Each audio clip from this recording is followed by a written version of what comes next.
may pusto sa bangkiruan. Mga damit. Kaya, yun. Ito naman si Elizabeth. Hamaba ng istorya. Pero basta tinanan ko. Dinala ko sa Digos. Kasi nung na-high school ako, nag-abot ako ng Digos. 7 years ako sa high school. Yan po, isa lamang po yan sa mga eksena na parte ng video ito na kung saan ay si Pangulong Duterte ay umattend at bumisita dyan sa Hong Kong upang makapanayam ang mga OFWs na talaga namang minahal ni Tatay Digong Duterte. Kaya dito sa mga pinagsasabi niya, kung ano yung mga message niya para sa OFW, unang-una ay mahal na mahal daw niya ang mga OFW. At isa pa, dito po natunghayan po natin o matutunghayan po natin kung gaano siya palabiro at na yung mga pinagsasabi niya ay puro mga only jokes, kumbaga, pero malaman. At hindi natin mararamdaman dito at maririnig na kung paano tumira yung kabila ay hindi niya sinubukang hindi niya pinaratangan ang kalaban. Kaya dito po sa video ito ay welcome po muna sa aking channel. Heto at muling nagbabalik ang inyong lingkod, Pads Press TV.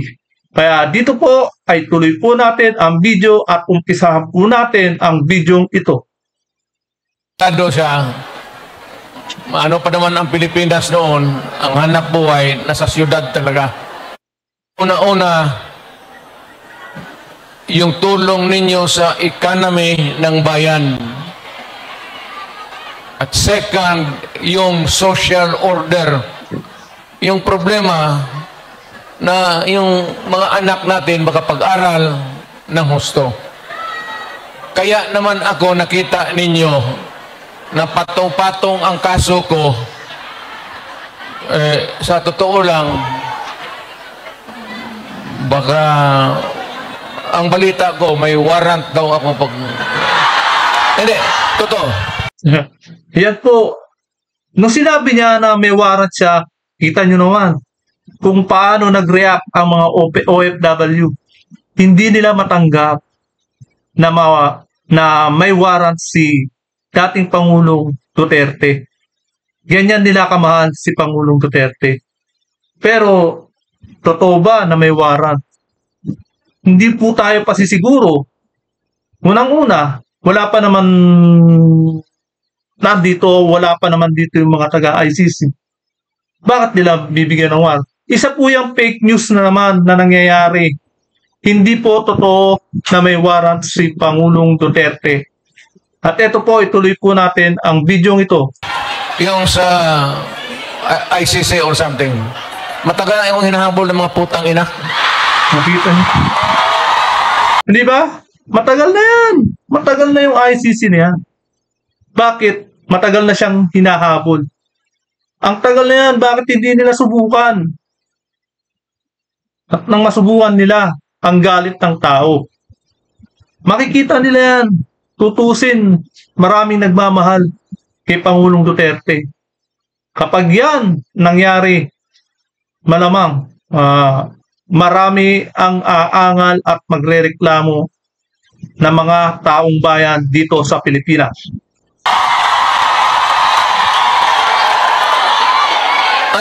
Ano man ang kasalanan ko? Na ginawa ko man ang lahat sa panahon ko para may konting katahimikan at mapayapa ang buhay ng Pilipino. Yun, tama naman. Para sa amin, Tatay Digong, wala kang kasalanan. Lahat ng pinangako mo noon, nung kumakandidato ka pa, ay tinupad mo lang. Ganun lang. Nung sinabi mo yan, nung kumakandidato ka, at nung lahat ng yan, sinabi mo sa plataforma mo, habang kumakandidato ka noon, binoto ka pa rin ng tao. Ibig sabihin, tanggap namin yung mga pinagsasabi mo noon nung ikay kumakandidato pa. Hindi mo kasalanan yan. Dapat, sino ba ang mga kumukontra sa'yo? Di ba yung mga dilawan lang? Sila lang yan. Pero kung tutuisin, sa panahon ni Pinoy noon, mas marami ang krimen. Di ba? Dahil kalat na kalat po. Muntik na tayo maging Mexico noon. Dahil sa kumakalat na mga pulburon. Ang problema nito, ewan ko kung ang tingin ng ako yung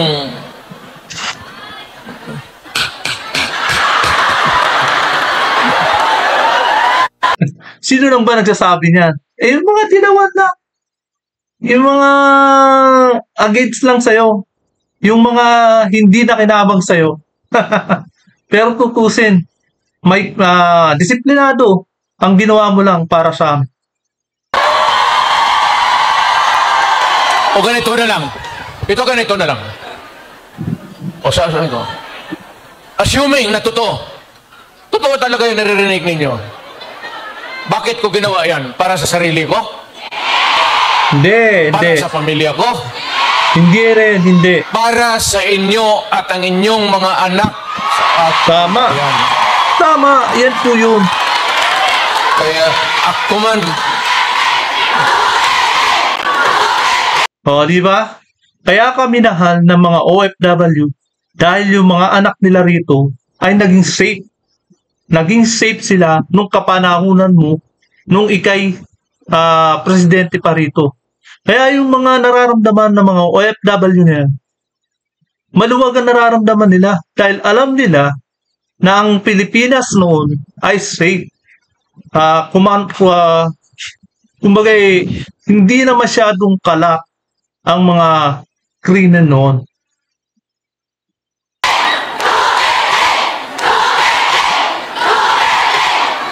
Ang higain ko na lang sa inyo, tutak, kung ganito man talaga ang swerte ko sa buhay, okay lang, tatanggapin ko yan. Wala tayong magawa hulihin tayo kung ikulong tayo. Kaya lang, in the meantime, mag-contribute kayo, baski $5, $10, para paglabas ko sa presuhan, pagawaan din nyo akong monumento katabi ni Rizal. Si Rizal may hawak na libro akin.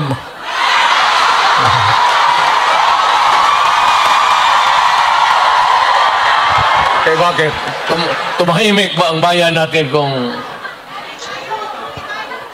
Pilipinas hold up dito, hold up. Wala nang ginawa ngayon tayong mga ayaw ng gulo, napipilitan tayo to confront evil because nandyan sa harap natin. Sino ba naman gustong putang inang yan? Bakit ako why would I waste my time? Binila, pumapatayan si Duterte, lumalabas ng gabi, ganon. Also, sino ba naman gusto maging security guard? Na ang kinuha ko law.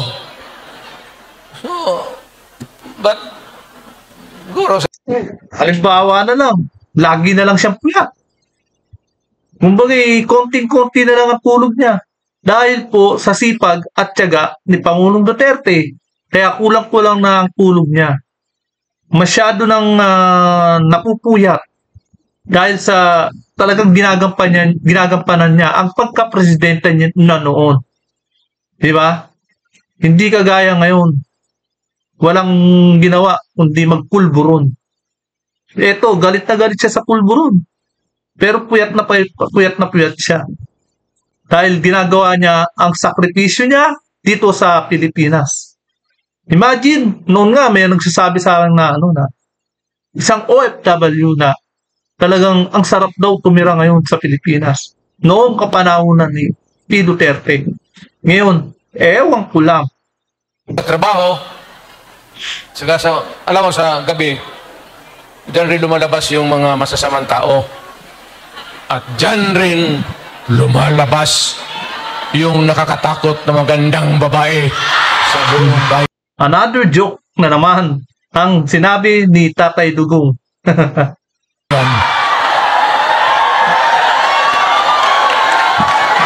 Sino man nakita ninyo maganda sa araw, eh? Kita? Kita, sa araw. Yung nagtatrabaho, pati nagkita ng basket, na mamalinggi. Pero pagkagabi, makita mo, lumalabas. Mga anghel, gising na. Ang mga demonyong putang inatulog na.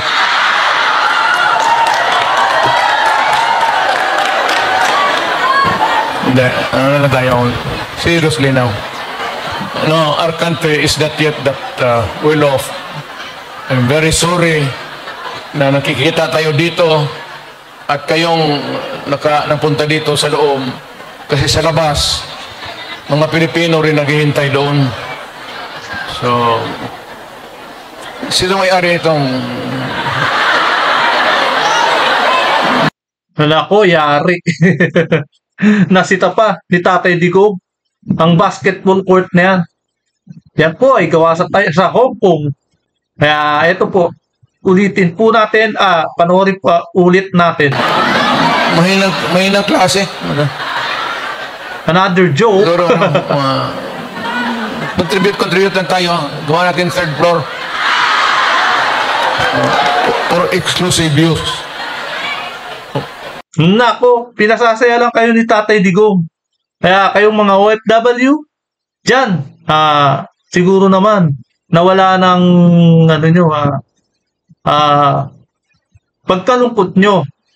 Kumbaga, yung pagka-boring nyo, yan, kay Tatay Digong, matatawa talaga kayo.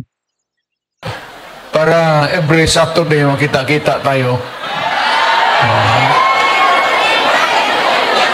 Wala. Maraming mag-uwi dyan, buntis na. Boy. Hindi yung mga dalaga. May kwarto-kwarto. Mahirap kayo orang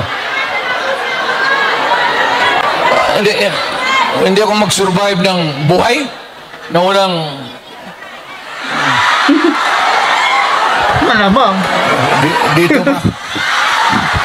Nandiyan ba asawa ko?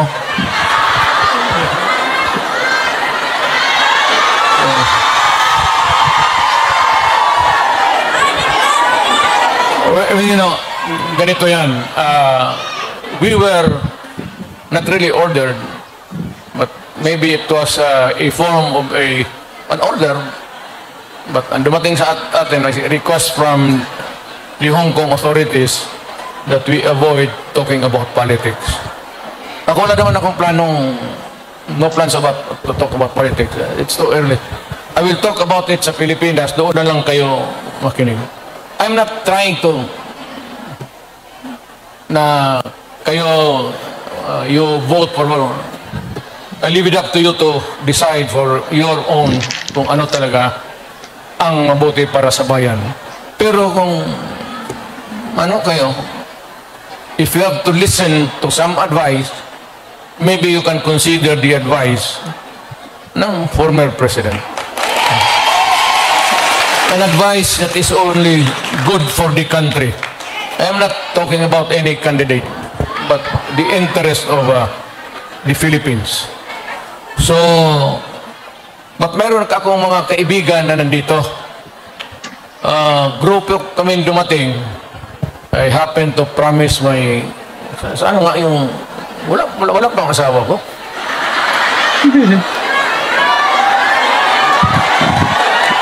Hanilet.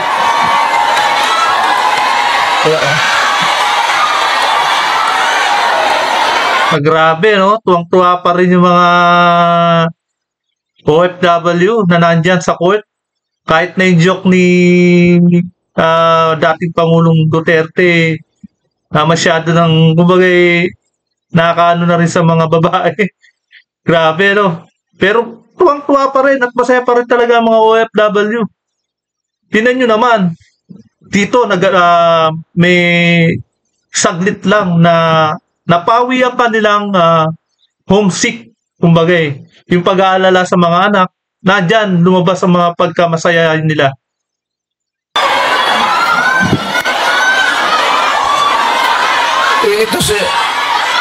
Ito si Hanilet kasi, ang asawa ko, overseas worker niya. Kaya naman pala, open. Yung OFW din. Yung una kong asawa, wag na yun. Nanay ni Inday yun. Tama, nanay ni Inday. Alam mo yung nanay ba ni Inday? Tisayan. Tsaka mataas na babae pa. Tapos, nakita ko yan sa aeroplano, stewardess Kaya pala, matangkad. Hinanap ko kung saan yung bahay. Doon sa Monteverde, doon sa Davao, pasok ako sa mga bahay-bahay doon, nakita ko ang gaga. Naganda ba? Sabi ko, maganda ito Tapos hagdanan ako sa kabilang, sabi ko. Sa bagay noon, wala pang cellphone, wala pang Facebook, wala pang Twitter, wala pang Messenger, wala pang text, di ba? Kaya ang mga lalaki noon sa pagkapanahonan ni Pangulong Duterte ay talagang dapat pumunta sa bahay ng babae. Hindi kagaya ngayon kapag natipuan mo at hahanapin mo lang yung profile at mahanap mo na sa Facebook. Yun. Saglit na lang ngayon. Magiging friends na muna kayo. Chat dito, chat doon. Message dito, message doon. Di ba? Ngayon, sa kapanahunan niya, wala pang cellphone. Kaya ang kinakwento niya ay mga old generation. Kumbaga old generation pa noon. Kaya ngayon, new generation na, di ba? Yung old generation noon, pupunta ka talaga sa bahay ng babae.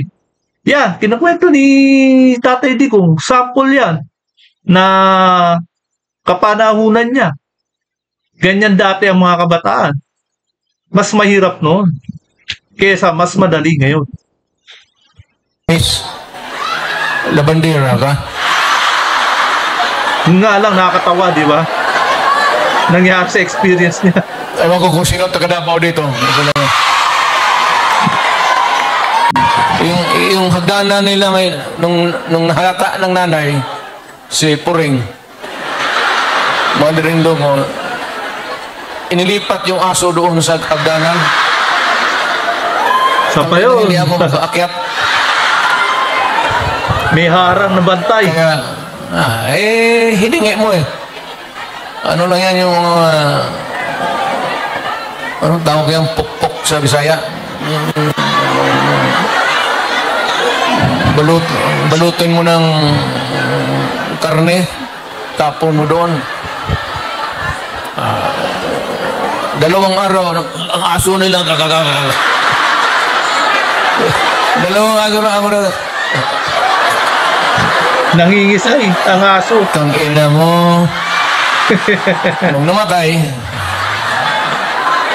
kasi yung nanay ni Elizabeth may pusto sa bangkiruan, mga damit. Kaya yun, ito naman si Elizabeth, hamaba ng istorya. Pero basta talaga marami nangyayari siguro. Kaya mahabang istorya. Digos. Kasi nung na-high school ako, nag-abot ako ng Digos. 7 years ako sa high school May graduate school na doon. Umabot talaga ako ng Digos, putang ina. Doon ako nag-graduate. Sa bagay, sa totoo lang hindi ako nagyayabang. Nothing to be proud of. Kaya eto, siguro kung ang mga mura ni Tatay Digong ay binabayaran, siguro mayaman na to si Tatay Digong. Yan daming mura Nothing to Alam ba ninyo, ang presidente ninyo, 7 years high school. Oh, taga Davao ka lang, alam ko ka lang. Ano? Okay lang yan. 7 years in high school. Graduate naman ng abogado, di ba? Naging judge pa. Eh, hindi ka nagkagaya naman ngayon ng presidente natin. Hindi naman nakaka-graduate ng kolehiyo eh. Tapos ganyan pa ugali. Halatang hindi naman halata. Talagang elitista ang ano natin yung gobyerno. Tignan mo ako, sinong mahusay sa lahat? Kasi nag-aral ako ng matagal sa high school talaga. Tinapos ko ng 7 years para ma-master ko yung buhay.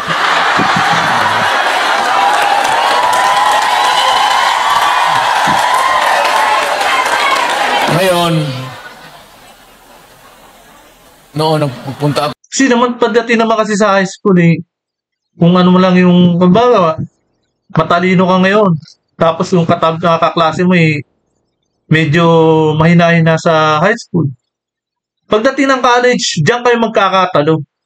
Kung sino-sino sa inyo ang lalabas talaga na makakagraduate ng college. Matalino ka nga nung high school. Hindi ka naman nakagraduate ng college.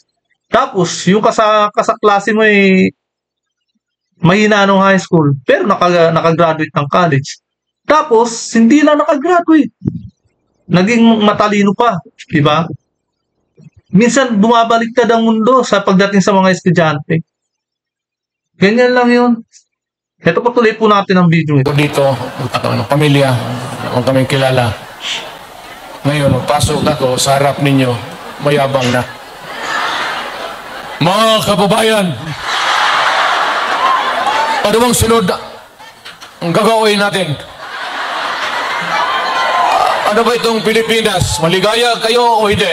Hindi. Sigaw ng mga OFW. Hindi po, Tatay Digong. Bakit hindi na? Si Inday. Yung Inday na. Yun ang maldita. Di ba sinabi ko sa inyo, sino yung mga matatanda dito nanan?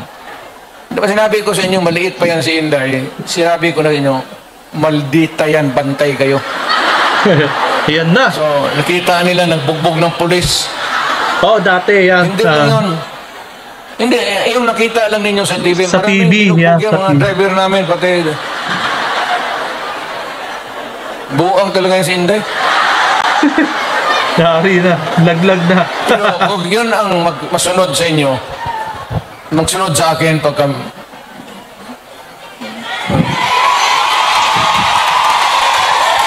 maswerte kayo kung yan ang magsunod sa akin.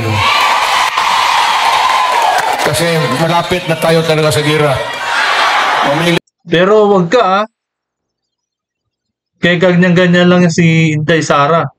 Nalagpasan niya yung performance niya nung mayor pa si Inday Sara. Yung pagka-mayor ni Pangulong Duterte, tapos naging mayor si Inday Sara, mas maigpit daw talaga si Inday Sara nung mayor dyan sa Davao. Nalagpasan niyang performance, di ba? Hindi kayo ng kalaban. Hindi, mano yan si Inday. Bright. Smart, pero mainit ang ulo. Pero ito, yung mga lumalabas sa bibig ni Tatay Digong para kay Inday Sara, hindi nyo napapansin. Di ba puro mga asa pagiging proud ng isang ama sa isang anak na nilalabas niya na ang saloobin niya at kinekwento niya dyan sa OFW, halatang proud na proud si Tatay Digong. Mapapansin nyo, kapag ka nagsasalita na tungkol kay Inday Sara, di ba?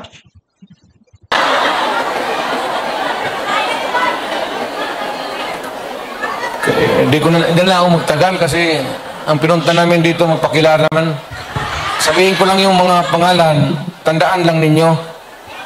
Si attorney, si lawyer, Jimmy Bundok. Yan po, si Jimmy Bundok. Ayan, lawyer po yan. Then we have General Philippine Constabulary ito, PPC. General Ronald Bato de la Rosa. Kaya po, si Ronald Bato de la Rosa tumatakbo muli sa pagkasenador. Senador Ronald Bato de la Rosa. Hinuli ng pulis. Pulis yun, real nila. Tapos ang sunod, patron ito. Yung iba may mga medalya pa. Si Christopher. Saint Christopher. Senador para. Senador Christopher Lawrence Bongo.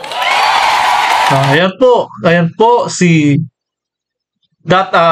tumatakbong muli sa pagkasenador na si Senador Bongo. Ayan po, siya po yung nagtatag at ang author ng ng Malasakit Center. Ang laki rin na natulungan niyan, Malasakit Center. Nasa mga bawat hospital. Hindi lang talagang dinikit niya sa mga bawat hospital. Ang inaalala niya na hindi na pipila, kumbaga nandoon na mismo sa hospital. Hindi na babiyahe at lalabas ng hospital. Doon ka na lang pipila. Nandoon na lahat. Yan, para sa akin, magaling po, di ba? Si Senador Bongo.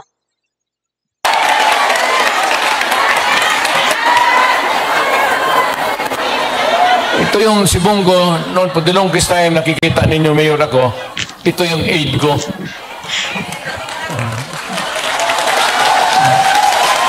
My first aide was a military man. Si Lieutenant, si Jimboy. Kaya minsan, napapansin natin, sa lahat ng lakad ni Pangulong Duterte, laging nakabuntot yan, laging nakasagilid niya si Bongo. Alam nyo ba na protector yan, kumbaga pinoprotektahan niya ang Pangulong Duterte noon.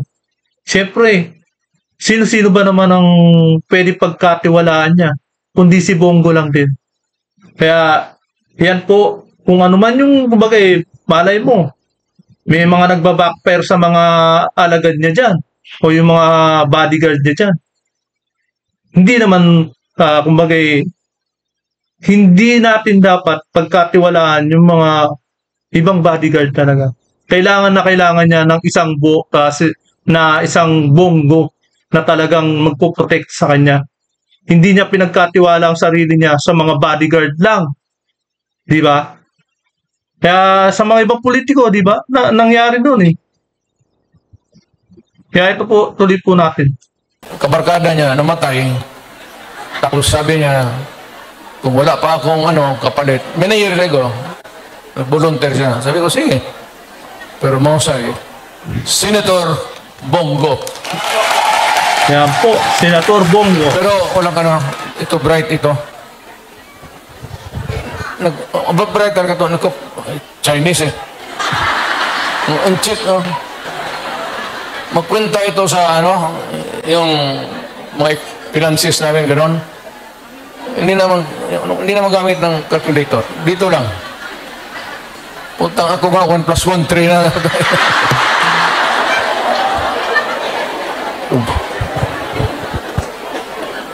Tapos may isa to, may ari mga ilunggo dire. Damo. Si Attorney J.V. Hinlo, Western Visayas. Well, actually, ang Western Visayas, walang representation. Wala talaga. Western Visayas. You might think it over at magbigyan mo. Then we have Attorney Raul Lambino. Lambino. Yan po, si Attorney Lambino. Ilocano to. Sino Ilocano dito? Okay naman.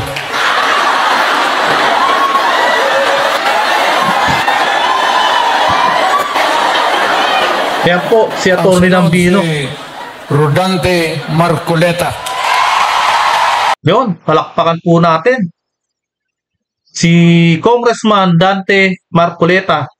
Tumatakbo po siya papunta sa Senado. Ito po, ang grabe ang naranasan na nangyari kay Marcoleta kung paano niya ipaglaban si Inday Sara. Si Congressman Marcoleta ay nasa tama po. Nasa position po ng tama. Kasi kaya niya pinaglalaban si Inday Sara dahil mali na ang pinaggagawa ng mga dyan sa, hindi yung Quadcom. Ayun yung yung isang committee, nakalimutan ko. Doon po, mali-mali na ang pinagkagawa nila. Hawak yun ni Stella Kimbo, yung sa DepEd, dinidinig ang budget ng DepEd. Maling-mali na po ang ginagawa. Hindi na po, wala na po sa hulog ang pinagagawa ng mga committee ni Stella Kimbo noon. Talagang pinitpit nila si Inday Sara nung nandun pa. Ngayon, eto naman si Dante Marcoleta. Todo naman tanggol kay Inday Sara dahil nasa tama sila eh. Nasa tama yung gustong mangyari ni Marcoleta eh. Kaya niya pinipigilan ang mali ng mga committee ni Stella Kimbo. Kaya tuloy po natin ang video ito. Is a very decent man. Sinong iglesia dito? Yeah. Nakaranas ng tanggalan sa committee si Congressman Marcoleta. Bigla na lang siyang tinanggal sa committee. Diba, kumbagay, kalapastangan ng pinaggagawa sa kanya, di ba?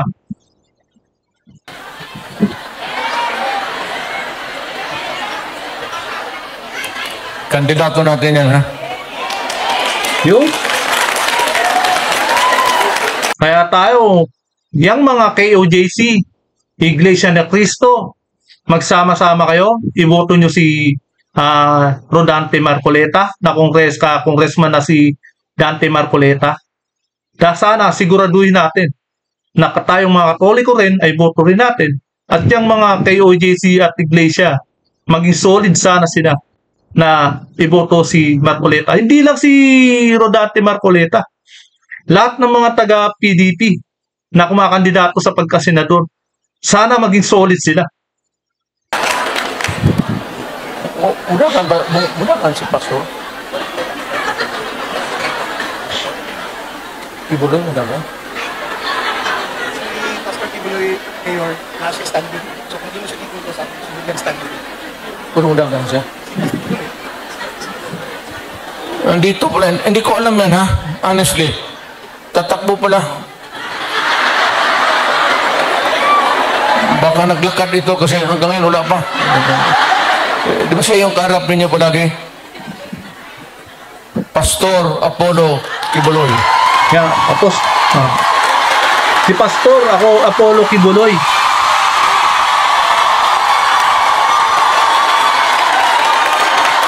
Sigawan po ang mga OFW. Yung relo niya, pati relo ko.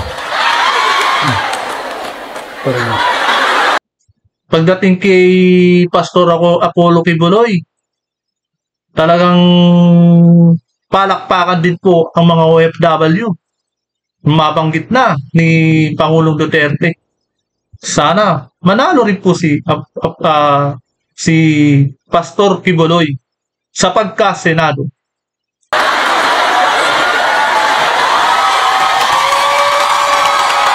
At si Pastor, pag humawak siya sa dibdib niya, kaharap kayo, yung pag-ibig niya yan para sa lahat.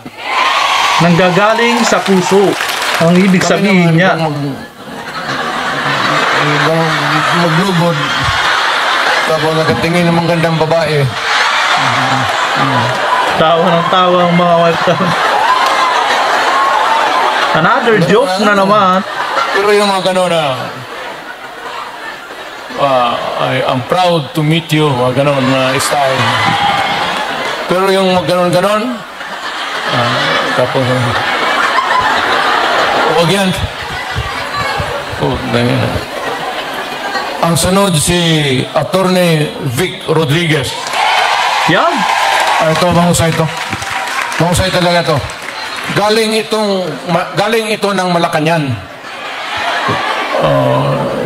Sige, sana itong maging chief of staff, pero ayaw ko. I will not elaborate. Ayaw kong magsira ng tao. Pero ito, umalis ng Malacanang because it was a matter of principle for him. Tama po. Hindi po siya pinatalsik. Siya po ay kusang umalis.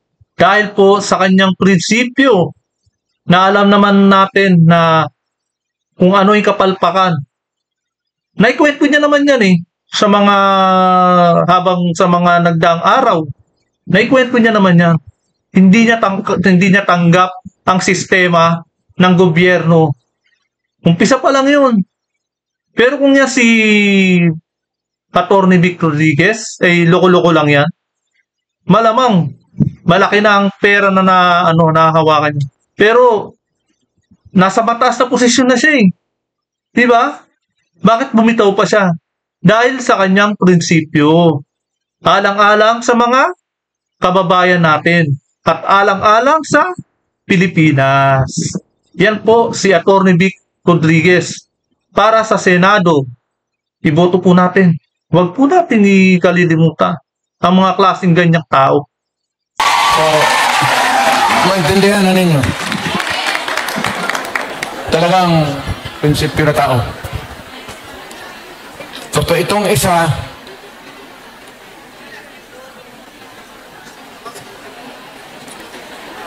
gusto mo dagdag ito ng babae sa buhay niya.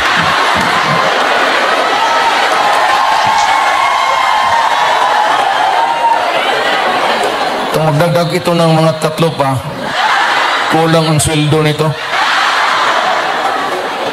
Si Epe sa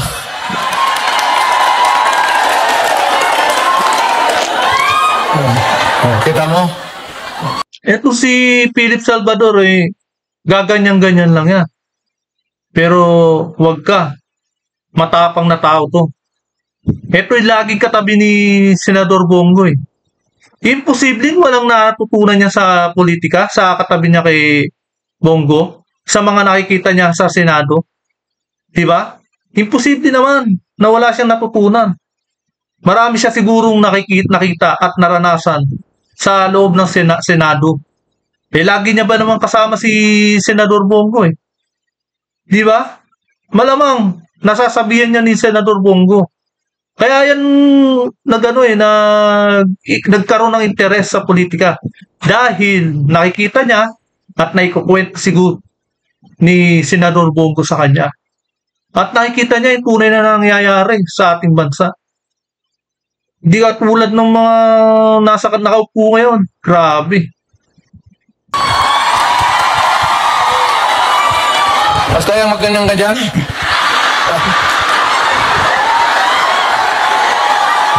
Style bulok. Ayan po, mga joke lamang po yan ni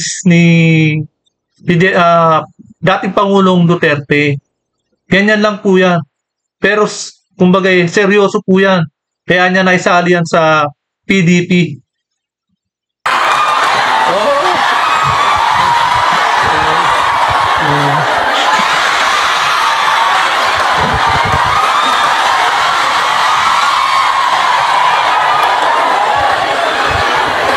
Ito, mamaya ako kilala. Tapos mag-handshake. O ganun muna. Hindi ka naman Diyos. Ginagawa ka lang ng...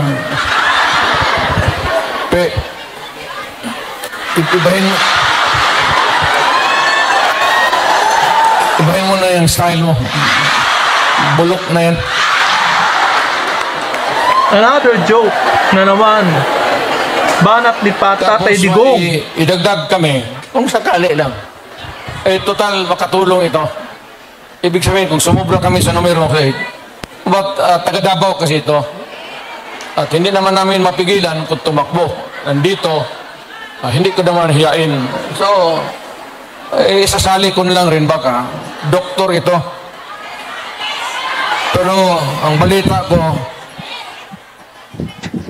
mga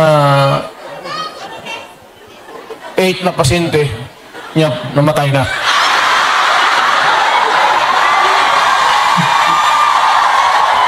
Tawang-tawa yung mga OFW.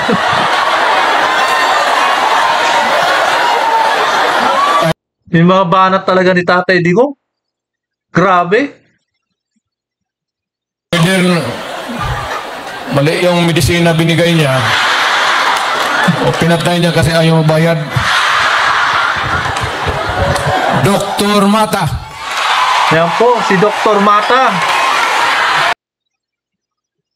Basta nakalagay na Mata. Yan po. Huwag po nating kalimutan. Tumatakbong senador, si Dr. Mata.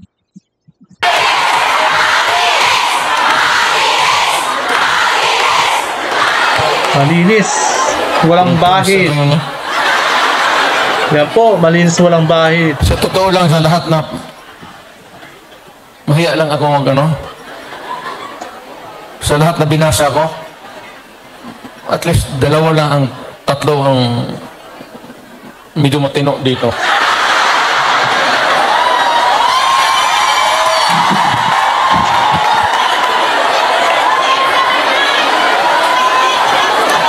Ang hindi ko talaga masiguro itong si Bongo. Hindi, mababait ito sila lahat. I mean, mga... Alam naman natin mga joke lamang ni Tatay Digong. Pero tingnan nyo naman ang mga pinili niya. Team Suka. Pero karamihan, puros may mga matataas na credential. Diba? Kaya yan po. Tuloy po natin ang video. I will not, hindi ako ng muka. Time na.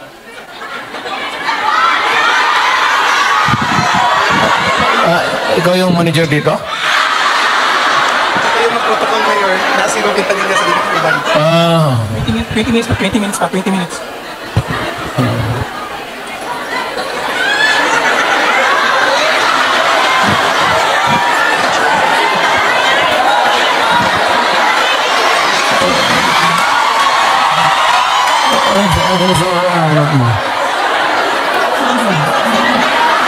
Buntis ka? Imposible naman. Sulat mga uli.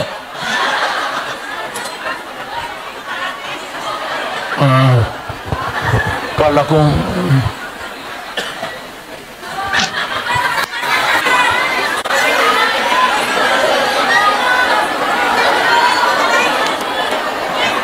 Daw itong babae. Kaya ka naka-litsi-litsi yung buhay ko. Maski ng presidente. Dahil sa babae. Kasi maraming bisita dyan sa Malacanang noon. Tapos may makita ako babae na maganda. Unahin mo yun. Bakit magreklamo? Pinabuntisan ako ng gwardiya mo sa... Tangina. Dito tayo sa party list. Yan, party list po. Harold Duterte. Alam mo, I have not... May party list po na Sagip party list, Ipanaw party list, at Duterte Youth party list. Yan, mga PDP po yan, mga yan. At ito pa isa. Yan yung sasabihin ni Tatay Digong na party list din yan. Itong... Nandito ba? Hindi ko talaga nakilala ito.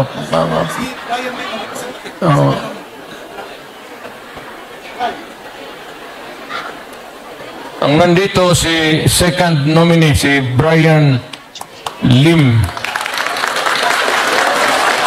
Brian Lim. So, may 2 injector dito. Go pati Lim.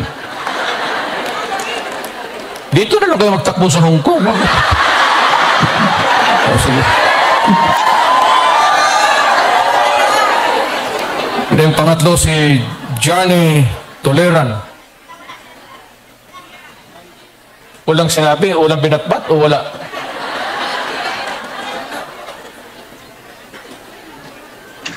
Bakit? Wala siyang pamasahe? Takbo-takbo ngayon yung mga yun. Takbo-takbo, sulang pera.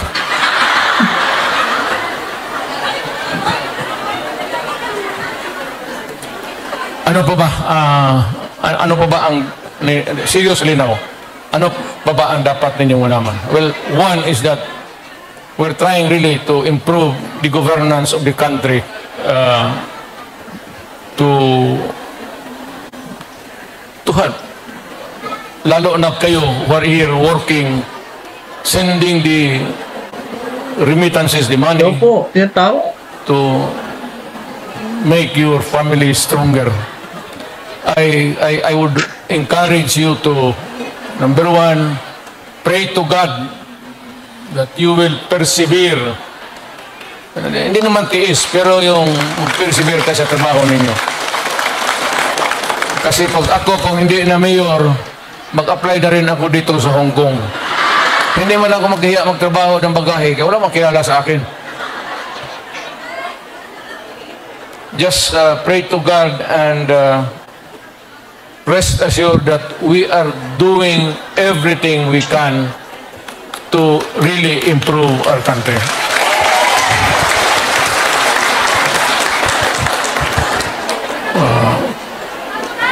Well, anyway, kung hindi ko kayo maano, mayang gabi sa may plaza ba dito?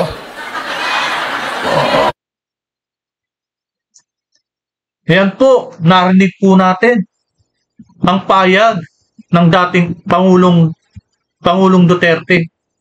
Diba? Welcome na welcome po ang OFW sa kanya. Kumbaga yung mga bagong bayani natin na nagre-remittance, na nagsesend ng pera, dollar po, ng $1 billion sa ating bansa, na kinukurakot naman ng gobyerno ngayon, nakapanghinayang po. Dugot at pawis ang ginagawa ng OFW para makapag-remittance lang. At nakapagpadala ng mga pera sa kanya-kanyang mga anak at kamag-anak. Tapos noon ay nagkakaroon pa ng remittance para sa gobyerno. Yun po, nakapanghinayang lang talaga. Pero sa pagdating ni Pangulong Duterte diyan sa Hong Kong, sa bawat salita niya ay puro hiyaw, puro saya ang naramdaman ng mga OFW. Kumbaga naibsan yung mga nararamdaman nilang homesick at pag-alala sa mga kamag-anak nila. Diba habang nagtatrabaho yung mga yan? Ibang iniisip ng mga yan. Yung mga kamag-anak niya sa Pilipinas, yung mga anak niya sa Pilipinas, ang inaalala niyan. Kaya dito po sa nangyari sa Hong Kong, yan, naibsan po ng konti at naibsan sa isang araw sa pamamagitan ng pagpapatawa ni dating Pangulong Duterte. Di ba? Kaya hanggang dito na lamang po. At kung hindi ka pa nakakapag-subscribe, please subscribe my channel para lagi kang updated sa bawat upload ko. Kaya wag po natin kalimutan iboto ang solid PDP. Yan po ang lalaban sa korupsyon. Dahil po sa Senado ngayon, malamang nawawalan na tayo ng pag-asa sa mga dating senador. Pero may mga darating na dati ng senador na mga senador ni PBBM. Naku po, madala na po tayo dyan sa mga yan.